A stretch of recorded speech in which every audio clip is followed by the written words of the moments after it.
दर्द का वह मंजर जो कभी आंखों से न हटेगा।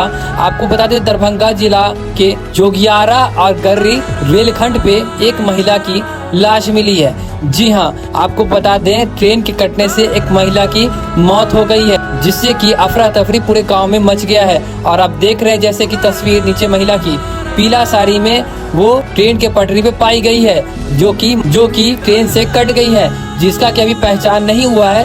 बाकी आपको मौके पे कि आपको जाले थाना पुलिस मौके पर पहुंच चुकी है।